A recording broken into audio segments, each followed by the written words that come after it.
address one more question about this question, okay?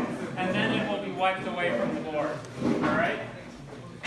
So, in order to conclude this, okay, we needed x plus 1 here in absolute. We wanted this x plus 1 quantity to be negative, right? Then dropping the absolute values allows us to put that negative there explicitly in there, okay? So we didn't specify in our end statement over there that x has to be less than negative 1, okay?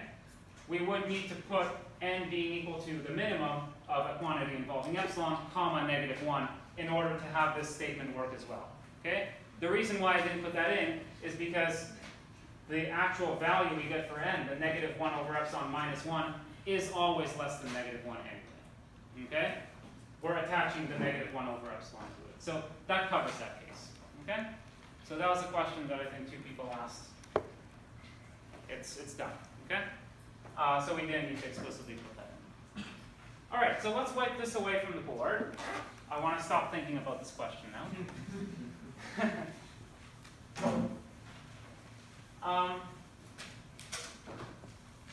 And let's do an example involving a rational function, okay? I want to show you guys the use of the reverse triangle inequality. Okay, let's wipe this away as well. So, let's do a little multiple choice. Okay? We're going to prove that something is continuous. Okay? 1 over x is continuous. 1 over x squared is continuous. One of these is in the book. I'm not sure if the other one is. Or one of these is on the assignment. I'm not sure if the other one is. Which one do you guys want to do? The first one or the second one? No, not both. Come on. Okay, or a variation. I mean, we didn't have to have the, we could have added, 1 plus x squared or something. What do you guys want? Who's voting for the first one? This or a variation of it? Okay, 3 people. Who's voting for this one? Okay, like 15 people, I'm not counting that. Okay, let's do the second one, okay? Listen, the second one is harder than the first one. If I do the second one, you can probably figure out how to do the first one, okay? In fact, the proof for the second one will almost work for the first one. Just remove some of the extra details that are in there, okay? So, let's prove, start over here actually. I'm going to avoid the podium altogether. Prove that f of x equals 1 over x squared is continuous, is cont on, what is it cont on? R minus 0, right? We can't have 0 here because there's a vertical asymptote at 0, okay? So, what does this look like? 1 over x squared looks like this, okay? Looks like 1 over x, except both parts of it are positive, okay? And there is a vertical asymptote at 0, okay?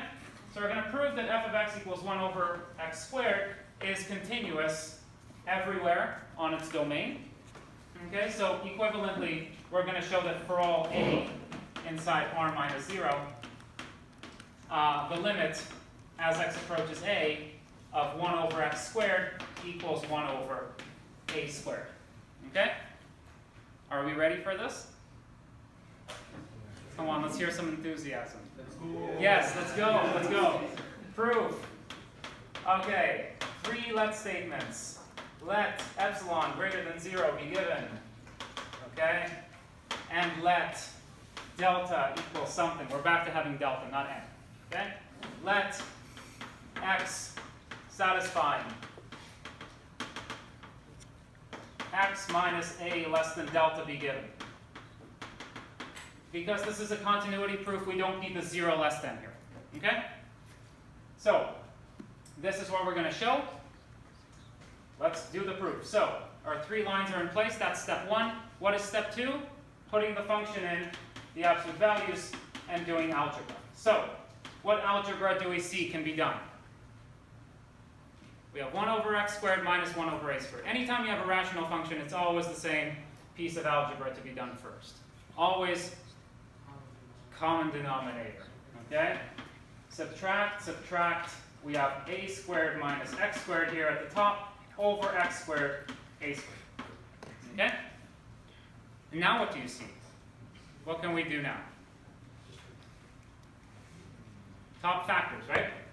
Into a minus x, a plus x, over x squared, a squared. All right? And now we can split the absolute value. We can split it over the product at the top. While we're at it, we can reverse the order of the x minus a, because the absolute value doesn't care about order, right? It just takes the positive part. And we can remove the absolute value from the denominator completely. So this is actually going to be equal to x minus a times a plus x in absolute values over x squared, a squared. Okay? We do not need the absolute value in the denominator because the quantity is always squared. So it's always positive. All right. Good. This can be replaced by delta. Okay, this is how we know that step 1 is now completed. The algebra part is done. We can use the given information. We can put in the delta here. Okay? The a squared is also okay. That's a constant. Okay? Remember, a was fixed at the beginning. A was chosen to be inside r minus 0. Okay, so any non-zero a was chosen. And now we're proving this limit. So while we're doing this proof, a is a fixed quantity. It's x which is not fixed. X is variable. It's within this window. It satisfies this inequality. So the a quantity here is fine. We don't have to replace a with anything. What we do have to replace is x. We have to replace x with something involving constants or perhaps a. All right? We also need to replace the abs a plus x with something. Okay? We want to get rid of the x in here as well. So we have two replacements to make. We want to replace that with something. We want to replace that with something. Okay? So step 1 is completed. Now, or step 2 is completed rather, the algebra step. And now step 3 is we want to drop stuff or replace stuff. Okay? In this case, replace. Okay? We're going to first start by replacing the a plus x with something. So what can the a plus x in abs values get replaced with? Yeah? I have a question. Yes? Since the denominator is always positive, can we just drop it? We did. We dropped the absolute value from it. No, like drop the entire thing, x squared, b squared. Oh no. No, that'd be too easy. Okay, not here. Okay? Why? How does this example vary from the root? The root had something added to the denominator. It had a plus 5 here, if you remember. If we had something like a plus 1, then by all means we could remove that. But the plus 1 is not here. And we can't replace that with 1 because this could be a half. Or it could be something smaller than 1. In fact, it could be something really close to 0, which would make this big. As soon as we replace that, replace it with 1, that's what dropping it means. Okay? That's what dropping it would mean in this case. We can't just do that. Okay? So no dropping in this case. All right, let's handle the bottom later. Let's handle the a plus x first. That one's easier. Okay? So we know that x minus a is less than delta. Okay? So x is pretty close to a. It's at most delta away from a. Okay? We want to say something about the size of x plus a. Okay? If x is pretty close to a, then x plus a is pretty close to a, right? It's at most a plus 2 delta. Okay? So this step over here can be used to show that x plus a, which we can rewrite as x minus a plus 2a, is less than or equal to x minus a plus abs 2a, which is less than delta plus 2 times the absolute value of a. Okay? So look at what I did here. I just algebraically proved what I just said. Okay? What I said was if x is pretty close to a, at most delta away, then x plus a is pretty close to 2a, again, at most delta away from 2, at least times the absolute value of a. Okay? Here I used triangle inequality. I started with the x plus a. I rewrote a little bit inside. I used the triangle inequality. Okay? And then I brought in our delta statement here. Okay?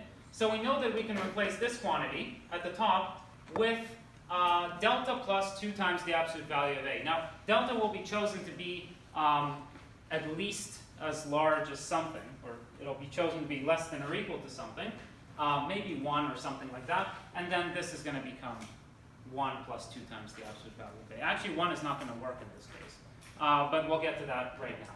Okay? Did you have a question? Yeah, I was going to ask if you can set delta less than or equal to 1, but you just said you Yeah, I did say we can't, then we're going to find out why, okay? Just like with the square root, there's a domain problem here.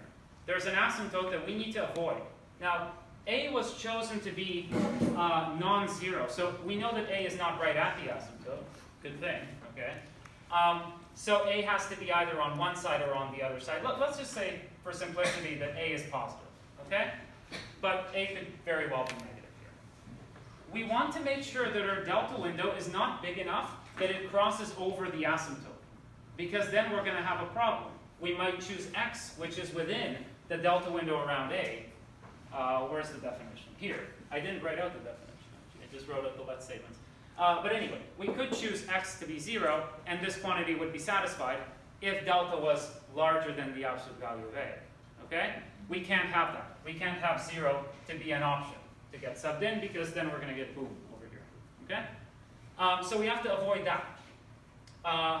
Better reason, we want the x squared in the denominator here to have some sort of an upper bound, okay? We don't want the 1 over x squared to be unbounded here, okay? So we want to specify delta to be something in terms of A, okay? Let's say A over 2, so that our delta window is at most looking like this. It doesn't cross over the asymptote, okay? Delta is at least, the largest that delta could possibly be would be A over 2. Or if A happens to be negative, then the absolute value of A over 2. Okay? So we're going to stipulate here, okay, not delta less than or equal to 1, but rather delta less than or equal to abs A over 2. So if A is positive, this is A over 2. And if we're considering A over here, the largest the delta can be is A over 2. So the closest that x can be chosen to the asymptote would be A over 2 away, which is a positive distance away, because A is positive. If the A happened to be on the other side, if the A happened to be negative, then the delta window that we're picking will have size abs A over 2. Okay? So in this case, this would be the point A over 2. Okay? The distance here, since A is negative, would be abs A over 2. Okay? So in either case, this delta, this stipulation here, works. Okay? This prevents the x from ever being equal or ever being at the asymptote, ever being 0. Okay? Wherever we choose our point A, x is at most halfway to the asymptote away from A. It's not any closer to the asymptote than that. Okay? Why doesn't 1 work? Because A could be a half. Okay?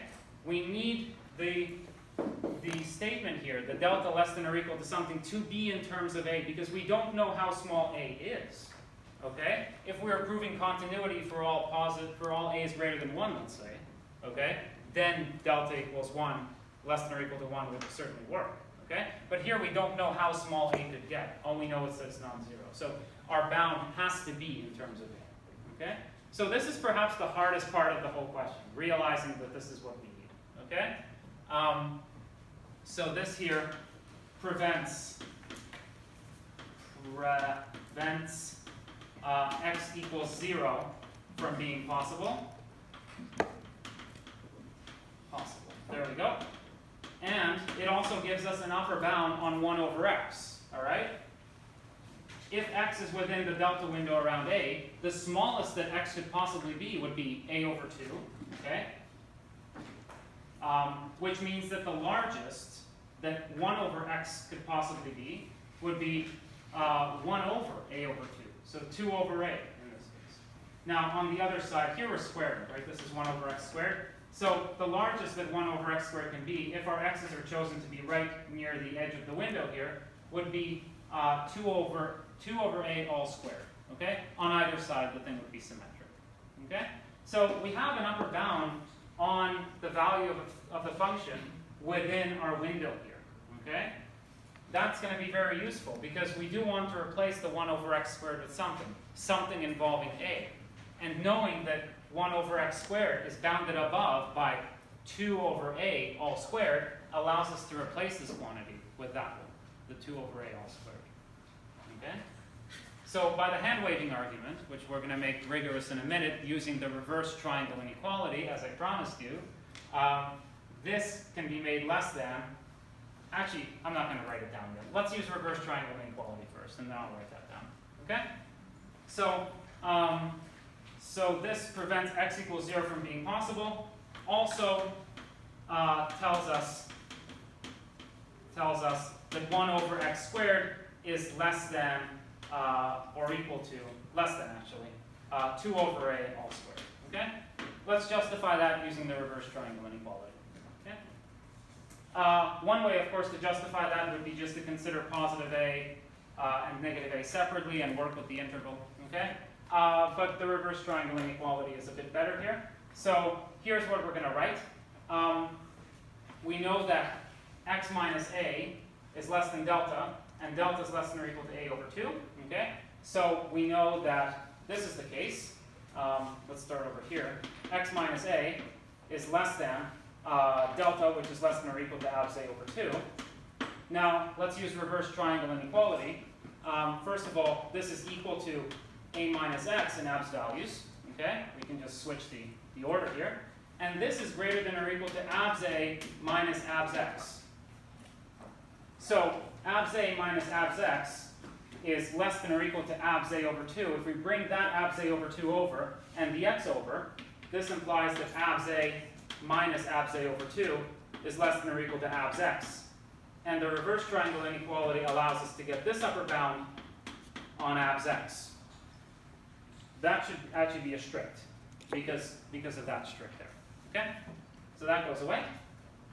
So abs x is larger than abs a over 2. And that tells us that if we square both sides now, these are both positive, so we can square both sides. That tells us, let's write over here, that a squared over, or that a over 2 all squared is less than x squared. And now if we flippity flip, that tells us that 1 over x squared is less than 2 over a all squared. Phew. Okay. So that was just algebra, okay? How do you think of it? I don't know. I just showed you right now. The same, you can adapt this technique over here to work for proving other things like this. So anytime you have a reciprocal function or some sort of rational function and you want to get an upper bound on 1 over some quantity involving x's, it's best to start by getting a lower bound on quantities involving x's, not the 1 over. And in order to do that, you can use the reverse triangle inequality. So this is a technique to do that. Okay, this line over here. And then rearranging this gives us what we want. So this basically just shows us that this statement that I made here was true. This hand-waving statement that came from looking at the graph. Okay? This is why it works. Okay? Of course, if you can't think of this on a test or whatever, then you could just consider each interval separately. Consider this interval here for positive a, and show that 1 over x squared has to be less than 2 over a all squared, and then the same thing over here for the negatives. Okay? Anyone have any questions on how we got to this? Yeah, so this right here is the hardest part of the whole proof, okay? Realizing that first of all we need this stipulation, then figuring out what that tells us about the size of 1 over x squared. The algebra is automatic once you're familiar with the technique, okay? So now that you've seen the technique, you can use the same technique for the other function, the 1 over x, which I think is on the assignment, okay? It's one reason why I didn't want to do that example, okay? Because that one might be marked.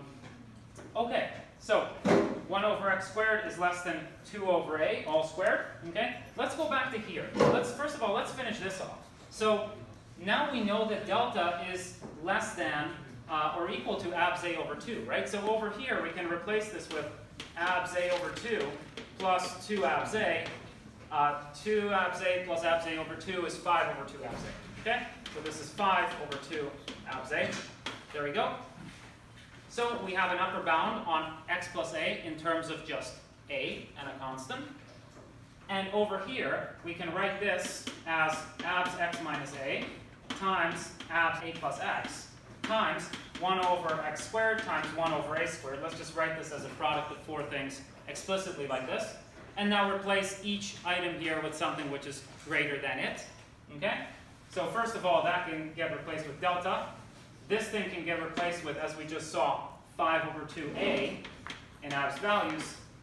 This part can get replaced with the 2 over a squared. So let's put in 4 over a squared, and then we have another 1 over a squared like this. Okay, there we go. And this simplifies to be what? 5 over 2 times 4 is 10 over abs a cubed. Okay? Perfect. Times delta. And now we can choose delta to be less than or equal to, we have 10 over abs a cubed here, times, I'm running out of room, times abs a cubed over 10 epsilon, which is equal to epsilon. The proof is just barely done. We just barely fit it in. Okay? And what must we choose delta to be? The minimum of this and this. Okay? So abs a over 2 and abs a cubed over 10 epsilon. Phew. That's as hard as it's ever going to get. It is never going to get harder than that. So if you can understand this, congrats. Okay? Yes? So, if we're trying to, like, we did the whole triangle inequality to find to replace x squared, basically, right? Yeah. So, I'm just confused where a squared appeared. Where a squared appeared where? Like, from that statement over there, how do you get 1 over x squared is less than a squared? Yeah, so this is an inequality now comparing two positive quantities. So I just squared the inequality. And when I square abs a over 2, the abs goes away. And I just have a over 2 here, all squared. Then I square also the abs x, and that just becomes x squared. And then you can flippity flip. Yeah. Yeah, so this is tricky. Again, I applaud you if you can understand this. If you can understand it. If you cannot understand this, not my problem. Yes? Sorry, so it's saying less than 2 over a squared, right? Yeah. So when we're trying to replace x squared with it. Oh, because we're replacing the dom. Yeah, we're replacing the entire 1 over x squared. Okay? Here, you just write this explicitly like that. The entire 1 over x squared gets replaced by this. Okay? That gets replaced by that. That gets replaced by that. That gets replaced by that. That stays the same. Okay, alright. Yeah. Thank you. Yeah. So now the other question that was asked, the 1 over x being continuous. Why is that example simpler? Because this thing isn't even there. This a plus x, right? You just have it x minus a at the top over x times a. And now you similarly stipulate that delta is less than or equal to abs a over 2. Similarly, get a lower bound on x, abs a over 2. But at this point, you don't even have to square. You just take the reciprocal right away and say that your 1 over x in abs values is less than 2 over a in abs values, and then do that replacement. Okay? So the 1 over x being continuous example just pops right out of this. Okay? Stuff simplifies. It's easier. Okay? Other questions about this? In the Yeah. textbook, it said that there was this question, but it said that we have to assume that delta is less than or equal to 1. In the textbook, it said that. So I was just confused. Yeah. So I mean, we could do that. Like listen, over here, we could throw this in here. We could throw that 1 in there. Okay? Oh, but it makes no difference if we're trying to replace x. No. It makes no difference at all. I just threw that 1 in there to make sure that if the a quantity is very large, okay, if the a quantity happens to be like 100 or something, our upper bound for our size of delta would be 50 in this case, from abs a over 2. If we don't want a delta that size, and by the way, that delta would work in this proof, but if we don't want a delta of that size, we can just cap it off at 1. So we can add in a third element into our minimum set, and that'll cap off the maximum size of delta at 1 if the a over 2 is very large. However, we will still have the a over 2 chosen if the a happens to be smaller than 2, okay? In which case, delta would be less than 1 anyway, okay? So that's how you'd modify that to do your question, okay? So once you find a delta that works, any smaller delta will also work. So actually, we could have added anything else in here that we like. We could have thrown in epsilon, or 2, or pi, or whatever into our minimum set, okay? The more things that are put in there really doesn't matter, okay? We're choosing the smallest of them all, and if we prove that a particular delta works, a smaller delta will also work, okay? So it doesn't matter how many more terms we throw into our minimum set there, okay? There was one more question somewhere. Yes? So how can we choose the minimum of like 2 variables? Because a Choose a can smaller be one. like any number. Yeah, so an epsilon greater than 0 is given to you. And then, at this point, the epsilon is filled in, okay? The a was chosen at the very beginning. So here, actually, these aren't really variables. I mean, these are just numbers, okay? This formula for delta is done in general, in terms of any a's or epsilon you can have. But when you're actually working through any specific case, these are not variables anymore, okay? For all a belonging to r minus 0, we can choose a over here to start off with. So let's choose a to be, let's say, a half, okay? A is now a fixed quantity. As soon as we choose delta, and we can choose any delta and have the proof, or sorry, as soon as we choose epsilon, then the epsilon is now fixed. It's no longer a variable, okay? Our proof says that we're going to work here for all epsilon greater than 0. So we could pick epsilon equals a tenth, let's say, and the proof will work. So start off by setting a equals to a half, epsilon equals to a tenth, and now the delta formula is going to be the minimum of 1, a half over 2, so a quarter, and an eighth over 10 times a tenth. So this is definitely going to be very, very small. This will be the quantity that's going to win in our minimum. We're going to have 1 over 2 cubed times 1 over 10 squared, so that's 1 over 800, okay? That one is going to be chosen, and then we can just go through this bunch of algebra over here, replacing the a with a half, and at the end, replacing the epsilon with a tenth, and we'll see that along the way, all the inequalities are going to be satisfied, okay? So they're not really variable quantities. We did things at the beginning in terms of these quantities in general. But again, you can choose the smaller one of those. I mean, once you set the variables equal to something, the smaller one becomes apparent. Yeah, good question, by the way. Anything else? Let's maybe do one more example. Let's do something which, let's erase this, because this was perhaps a bit too hard. Let's now consider the point at 0 and prove that the limit as x approaches 0 of this function here equals infinity. We haven't done something like that yet. We haven't done an equals infinity proof. So let's do that. Can I wipe this away? Okay, cool. Let's wipe it away.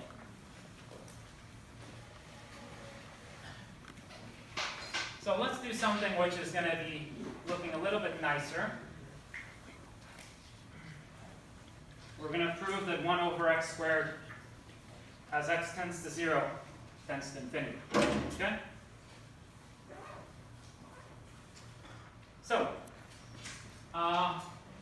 prove that the limit as x approaches 0, 1 over x squared equals infinity. So first of all, the limits equaling infinity, what is that definition going to be? For all capital M greater than 0, there exists a delta greater than 0, such that 0 less than x minus, well, in this case, the point we're considering is 0. I could put that in. Why not? Less than delta implies f of x, which is 1 over x squared, is bigger than m. Okay? So this is the definition for limits equaling infinity. Okay? Why does this definition work? Why does it make sense? Well, what do we mean when we say that a limit equals infinity? We say that as we make our variable here, x, very close to 0, the values of the function are going to be very, very large. Larger than any positive m that we could pick. So for any positive m that we could pick, we can make f, our function, even larger than that positive m, just by choosing x is sufficiently close to 0. How close? A maximum of delta away. Okay, and we're going to show that there exists a delta like that for any n. Okay, so that's why this definition makes sense. Let's actually go through the proof. So, proof, again, we start off with our 3 lines. In this case, we're going to let m greater than 0 be given, because that's what the for all is attached to. So let m greater than 0 be given. There we go. Let delta equal something. Okay? We'll figure out what that's going to be momentarily. Let x satisfy 0 less than abs x less than delta. Okay? And now let's proceed. We want to show that 1 over x squared is going to be larger than n. Okay? Anyone have any ideas about how to proceed?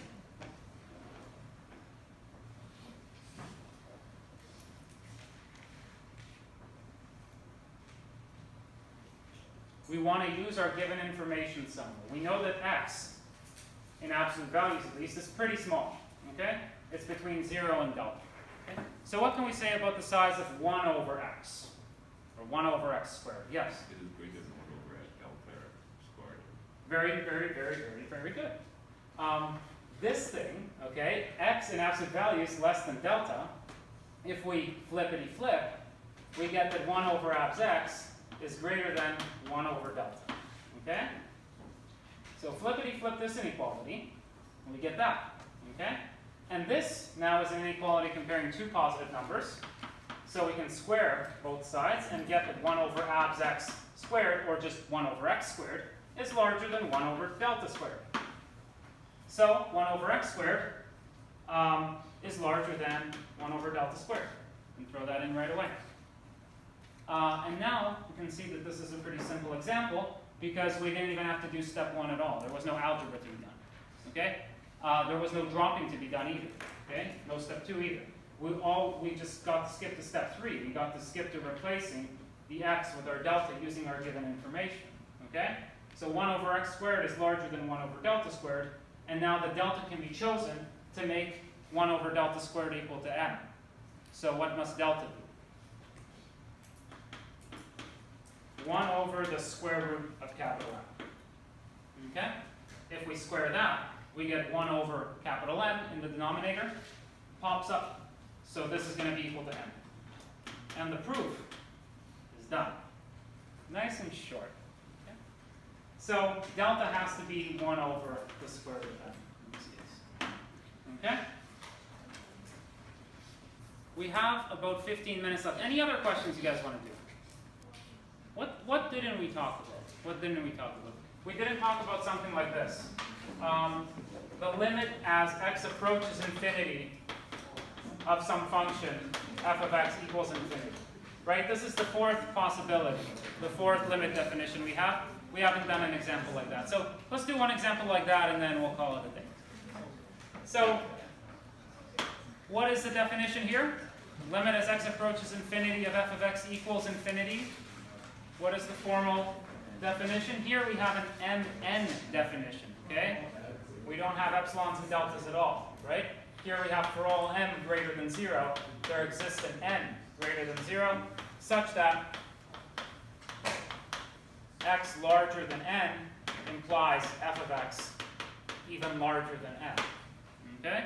That's the definition for this 4th case. And again, if you forget the definition, no problem. Just think it through, and you'll arrive at the definition yourself. The definition makes a lot of sense, right? We can make the function as large as we want, larger than any m, as long as we make x close enough to infinity. What does it mean? X is going to be larger than some quantity n. Okay? So we're going to show that there exists a point. Whenever x is even larger than that point, x is larger than capital N, f of x is going to be bigger than any number we chose at the beginning, any capital N. Okay? So if you forget the definition, just think through it. Okay? So let's do an example. E.g., the limit as x approaches infinity, I don't know, what do you guys want? 3x minus 5. 3x minus 5. That's a bit too easy. I want to do something with the denominator being, I've already done that one. which one? 3x minus 5, it's been done before.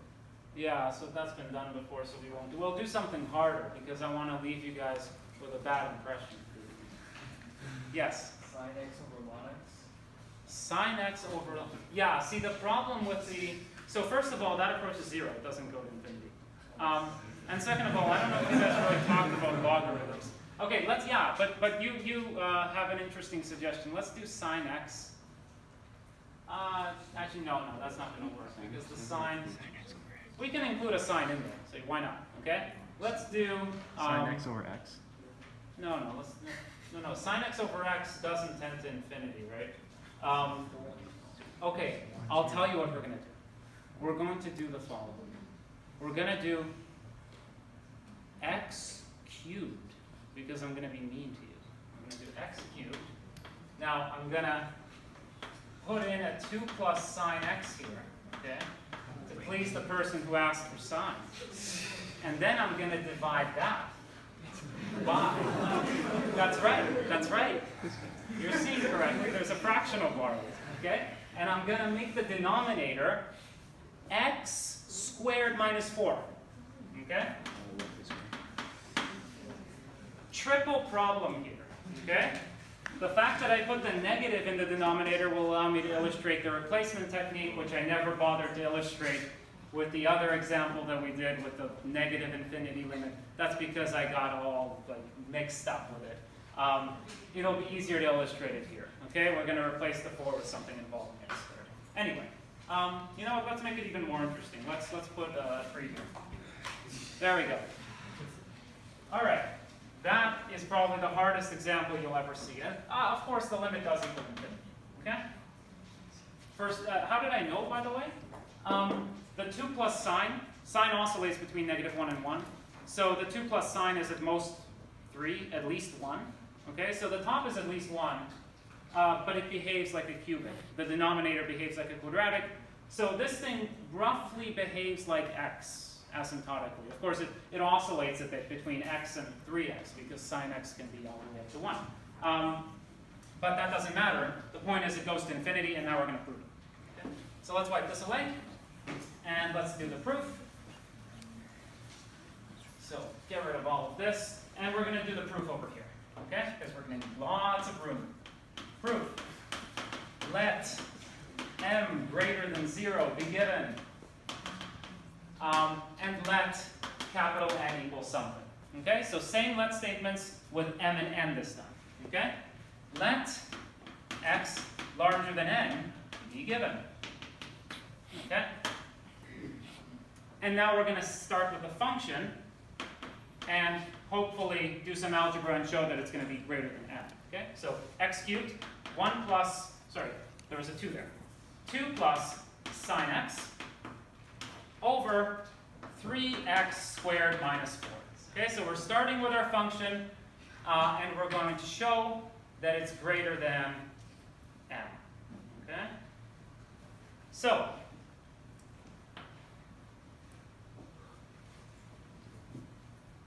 let's do some algebra. Let's do some dropping. Okay? What is the first thing that we can do here? Yes? So do you know that 2 plus sine x is always like positive and it's just like oscillating between 3 and 1? You know it's greater than like x cubed. It's like the lowest bound for 2 plus sine x. Exactly. Okay, so we can do what I just verbalized over here. We can get rid of the sign. Okay? So the person that asked for sine to be in there is happy because sine is in there. Now everyone else is going to be happy because the sine x is gone after the first step. Okay? So this is larger than x cubed times 2 plus, I'm going to explicitly put the -1 in there, over 3x squared minus 4. Okay? So, and this is because -1 is less than or equal to sine x is less than or equal to 1. Okay? Perfect. So the sine x goes bye-bye. We have x cubed at the top, and now some stuff involving x squared in the bottom. Okay? So this is just equal to x cubed over 3x squared minus 4. Okay? And now, silly me, I put a -4, but actually we're looking for an upper bound here, or a lower bound, so actually we can drop the -4, okay? See, here we have the inequalities pointing the other way. So we do want, and we can, drop negative numbers from the denominator. It's okay, I'll change that to a positive 4 in a minute, and then you'll see that happen. Okay? So the negative 4 actually does drop. Convince yourselves of that. Okay? The negative 4 does drop. And now what happens? Yeah, the x's cancel out. Perfect. So this is going to be x over 3. And now x over 3 is larger than n over 3, because x is larger than n. So this is larger than n over 3, and n can now be chosen to be what? 3m, not epsilon, 3m. So this is equal to 3m over 3, which equals m. F of x is larger than m, and we need n to be 3m. There we go, n. M&M's. Okay, done. Now, how would the question change, since we still have 10 minutes, if we actually had a positive 4? Okay, so this time I'm finally going to do what I intended to do. Okay, I'm going to change the question to plus 4. Okay, so let's change that question. Before we do that, are there any questions about this? We just followed the definition. Okay, we started with the function. We did some replacement to get rid of the hard part here. We got rid of the sign. Now we don't have to worry about it. Then we drop the 4. We don't have to worry about that. Dropping negatives is okay because the inequality is pointing the other way now. Okay. If we wanted the reverse inequality, we couldn't drop the 4. Okay. That was the problem I was talking about before. Now the inequality is pointing the right way, so we can drop the negative 4 without a problem. X's cancel out. Use the given information. X being bigger than n here, be given, and then set n equal to 3m. And now we have this as given information. Okay? And we conclude. So now let's actually do that change, and then that'll be it for today. So we're going to change this to plus 4. There we go. And now let's see what happens with the question. This is no longer true. The dropping is no longer true. Okay? The inequality would now point the other way if we were to drop that 4. Right? We would drop the 4, making the denominator smaller, which would make the whole thing larger. We don't want the inequality pointing this way. We want it always pointing that way so that we have our m at the end here. Okay? And f being bigger than n. So this part gets wiped away. And now we have to think about how to deal with that 4. Okay? So here's the trick to this. Okay? We want to replace the 4 with something involving x squared. Okay? So instead of adding 4 to the denominator, we're going to replace that with x squared. Okay? Either plus x squared or minus x squared. But something so that it combines with the x squared in the denominator, so you don't have that second term. Rather you have one whole term in the denominator, and then the x's will cancel out, okay, as we want them to. So, what should we replace 4 with? Again, we want this to be bigger than something, okay? X cubed over 3x squared. What do we need to replace the 4 with?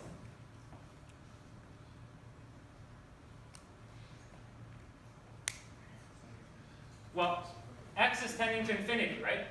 If we replace 4 with just a simple x squared, okay, this is going to be greater than this when? When the x squared is larger than 4, or when the x is larger than 2, okay? So this holds when x larger than 2, okay? There we go. So this, by the way, tells us that the n that we're going to pick has to be at least 2, because x is bigger than n. So if we specify that n is at least 2, then x being at least 2 is going to follow, and this step is going to follow. Okay? And now we can add the denominators together, and we have x cubed over 4x squared. The x's cancel away. X over 4. X is greater than n, so this is bigger than n over 4. And now n over 4 can be made equal to, or greater than or equal to m, if we set n greater than or equal to 4m. Greater than or equal to 4m over 4, which equals m. The proof is done. Square. Okay? I'm always impatient with writing the square. That's like the most satisfying part of the whole thing. Okay? Put that square in there. And now what must n be equal to? It's not 3m anymore. Rather, it is a maximum of 2 and for m. The 2 makes this hold, the 4m makes that hold, okay? And everything else works by simple algebra. The proof is done. Are there any questions about it? No. Great. Thank you very much. Good night.